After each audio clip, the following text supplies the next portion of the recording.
सम्राट करने लगे तारीफ और तेजस्वी हो गए चुप। रोहिणी आचार्य ने किसे दूर करने की बात कर दी। कई तरीके के आरोप जो है संजय यादव पर लगाए गए। खुद बैठिए और आत्म मंथन करिए। पहले गिद्ध की तरह बैठे लोग हैं, आप उनको खुद से दूर करिए। लगातार बिहार की राजनीतिक गलियारों में तेजस्वी यादव की चर्चाएं तेज हो गई थी। ओरमा ग्रुप, जो सोचता है वो करता है, आपके अपने सपनों का आशियाना।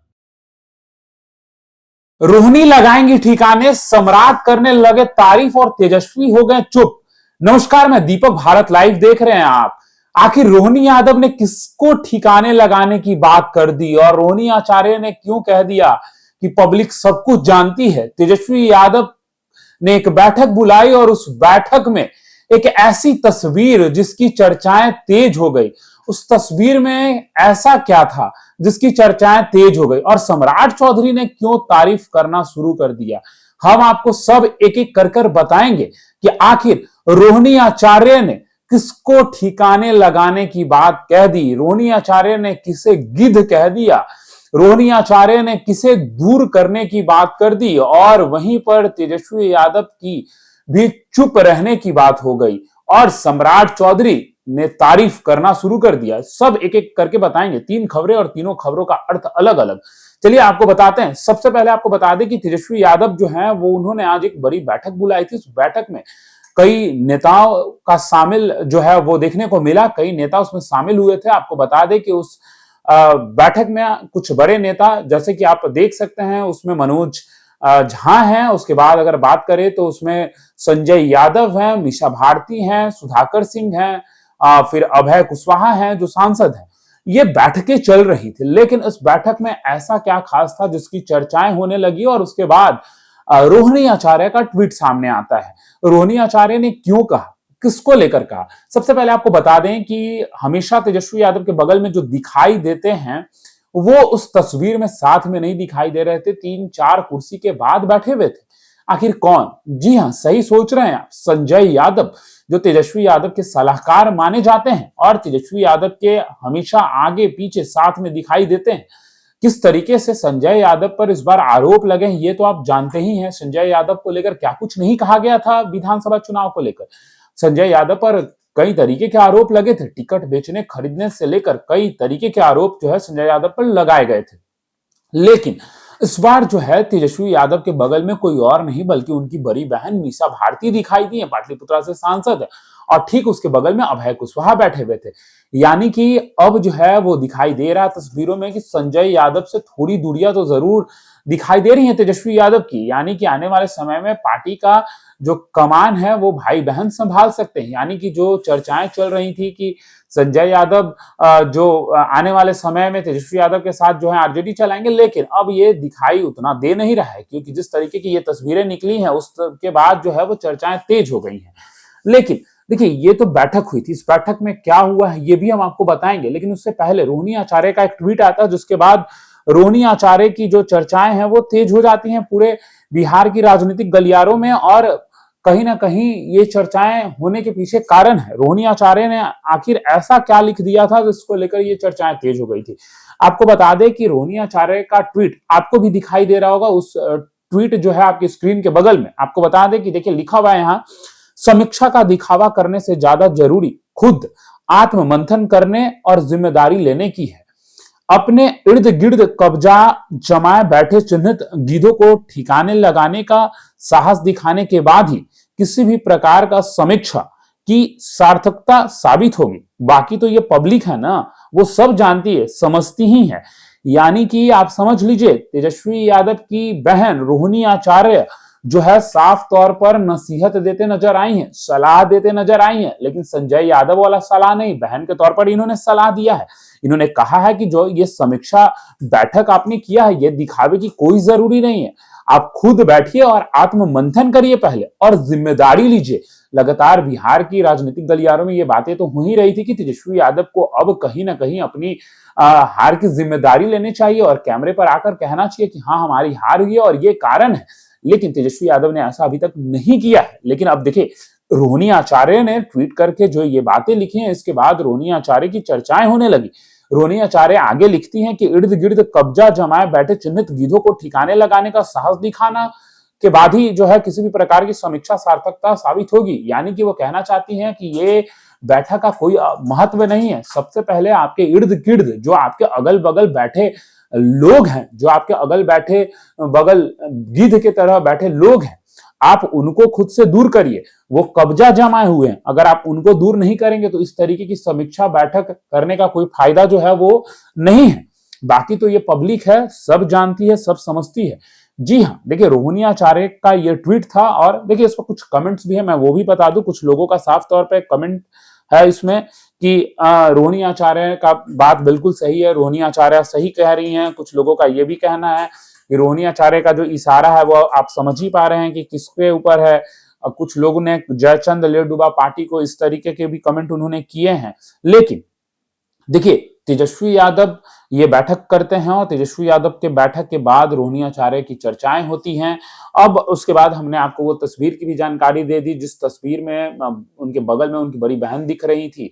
आखिर ये बैठक क्यों बुलाई गई थी? देखिए इस बैठक के पीछे कारण है। आपको बता दें कि इनके एक सांसद सुधाकर सिंह वो पत्रकारों से बातचीत करने के दौरान उन्होंने बताया कि ये बैठक इसलिए बुलाई गई थी। जब पत्रकारों ने उनसे ये भी पूछा कि क्या विधानसभा की हार की समीक्षा हो गई है, तो उन्होंने कहा कि देखिए बिहार विधानसभा की समीक्षा जो है हार की वो बहुत पहले ही हुई थी। ये कोई नई बात नहीं है और जो हार हुई थी उसकी समीक्षा हो चुकी है। आने वाले समय में जनता को भी रिपोर्ट दी जाएगी और बताया जाएगा कि क्या कारण रहा जिसकी वजह से हार हुई। लेकिन इस बैठक को बुलाने का वजह था जो बजट पेश होना है, चाहे वो लोकसभा हो चाहे विधानसभा हो, उसको लेकर बिहार में क्या बातें होंगी और लोकसभा में किस प्रकार से बिहार को लेकर जो एक विशेष राज्य दर्जा की बात है उसको लेकर बातें रखी जाएंगी। बिहार को और कैसे बेहतर बनाया जाए, इस तरीके की जो बातें हैं वो रखी जाएंगी। ये बैठक में खास चर्चाएं हुई हैं। लेकिन देखिए आपको हमने बताया कि तेजस्वी यादव ने बैठक बुलाई, हमने आपको अभी तक ये बताया कि रोहिणी आचार्य ने क्या कुछ ट्वीट करके किसको जो है वो संदेश देने का काम किया है, किसको ठिकाने लगाने की बात की है। सब आप समझ पा रहे हैं आखिर उनका इशारा किसके तरफ है, क्योंकि लगातार बिहार की राजनीतिक गलियारों में तेजस्वी यादव की चर्चाएं तेज हो गई थी। लेकिन अब देखिए तेजस्वी यादव ने बैठक बुला ली है, क्योंकि तेजस्वी यादव को लेकर चर्चाएं हो रही थी कि आखिर तेजस्वी यादव आते हैं बिहार तो क्या करेंगे। देखिए बिहार आते ही तेजस्वी यादव जो है वो समीक्षा बैठक बुलाते हैं और उसके बाद जो है कहीं ना कहीं तेजस्वी यादव लोगों से, अपने सांसदों से, अपने व्यक्तियों से बात करते हैं और उसके बाद जो है अब आने वाले समय में जो विधानसभा का बजट सत्र होगा या लोकसभा का, उसमें जो है उसको लेकर ये बातें हुई हैं। लेकिन अब इन सभी के बीच सम्राट चौधरी किसकी तारीफ करने लगे, सम्राट चौधरी किसकी तारीफ का फूल बांधने लगे। आपको बता दें कि नीतीश कुमार का 16वीं यात्रा जो है वो शुरू हो चुकी है। आपको बता दें इस यात्रा का नाम समृद्ध यात्रा रखा गया, समृद्धि यात्रा, और इसमें आज बेतिया से ये शुरू किया गया था। इसी बीच में जब मंच पर नीतीश कुमार बैठे हुए थे और सम्राट चौधरी जब बोल रहे थे, सम्राट चौधरी किस तरीके से बोलते हैं ये तो आप जानते ही हैं। सम्राट चौधरी जैसे ही बोलना शुरू किया उन्होंने अपराधियों को तो चेतावनी नीतीश कुमार के सामने दे ही दिया, लेकिन वहीं पर सम्राट चौधरी ने नीतीश कुमार की तारीफों का फूल बांधना भी शुरू कर दिया। जी हाँ, नीतीश कुमार को लेकर उन्होंने कहा कि नीतीश जब भी यात्रा पर निकलते हैं बिहार वासियों को लगातार जो है कहीं ना कहीं बड़े सौगात देने का काम करते हैं। और नीतीश कुमार यही नहीं बल्कि नीतीश कुमार महिलाओं के लिए और लड़कियों के लिए किस तरीके से बिहार में काम किए हैं ये सबको ही जानता है। महिला सशक्तिकरण को लेकर नीतीश कुमार ने किस तरीके की काम किए ये सब कुछ बेहतर तरीके से लोग जानते हैं। और आने वाले समय में जो नीतीश कुमार ये दौरा कर रहे हैं, जो ये यात्रा पर नीतीश कुमार निकले हैं, इसको लेकर सम्राट चौधरी का साफ तौर पे कहना है कि आने वाले समय में नीतीश कुमार ऐसे ही सौगात देते रहेंगे। और कहीं ना कहीं जनता का आभार भी व्यक्त करने निकल चुके हैं नीतीश कुमार। नीतीश कुमार पर भी जो लगातार विपक्ष सवाल उठाती है, अब कहीं ना कहीं नीतीश कुमार ने उसका जवाब दे दिया है। नीतीश कुमार जब भी यात्रा पर निकलते हैं तो नीतीश कुमार का अलग ही अंदाज दिखता है। नीतीश कुमार फिर से उन्होंने भी मंच पर अलग तरीके से, अपने तरीके से, जिस वे में वो नजर आते हैं उस वे में वो दिखाई दिए हैं और अपनी जनता से किस तरीके से बात किया है ये तो आपने देखा ही है बेतिया में, और हमने भी अपने चैनल पर आपको दिखाया है। फिलहाल इस विश्लेषण में इतना ही। बने रहिए भारत लाइव के साथ। धन्यवाद।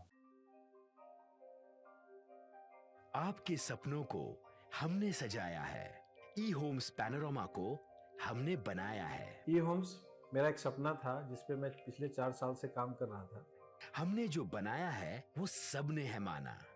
ई होम्स पैनोरामा में हो आपका भी आशियाना।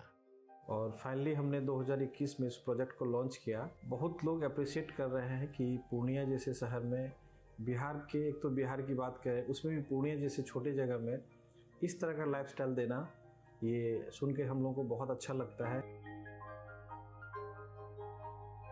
ई होम्स में हमने कुछ और भी किया है, जैसे हम जिस जगह में रह रहे हैं हमारे फैमिली सिक्योर हो, उनको सिक्योरिटी का ध्यान में रखा है।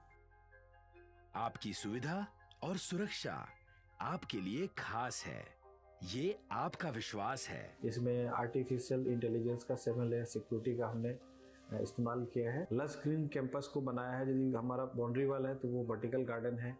ये जितनी भी फैसिलिटी होता है एक इंटरनेशनल टाउनशिप में, ई होम्स है, ये हम लोग विश्वास नहीं कर पा रहे हैं। जो भी हमारे मित्र दोस्त या जो भी हमारे बाहर के बाहर आते हैं तो हम लोगों को बहुत अच्छा सुनने को मिलता है और बहुत अच्छा क्रेडिट मिल रहा है। वो सारा हमने सिर्फ एक बिल्डिंग नहीं बनाया, हमें एक बहुत अच्छा लाइफस्टाइल दिया ई होम्स में, और मेरा एक सपना था जिसको मैं आज फुलफिल होते हुए देख रहा हूँ।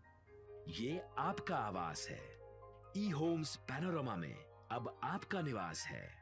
ई homes Panorama, luxurious lifestyle redefined. Panorama group, जो सोचता है वो करता है। अगर ये वीडियो पसंद आई और वह बिहार के राजनीति और बिहारियत से सरोकार रखेनी तो सब्सक्राइब बटन दबा के चैनल के सब्सक्राइब कर ली। ओजे एगो घंटी बा, ओकरा बटन दबा देला से कुल सटीक और मारक खबर रुआ मुफ्त में मिल जाई। अगर रुआ पत्रकारिता के हमनी के नया प्रयोग में सहयोग कर चाहतानी तो ज्वाइन बटन दबा दी। पेटीएम नंबर नोट कर ली 9386816700।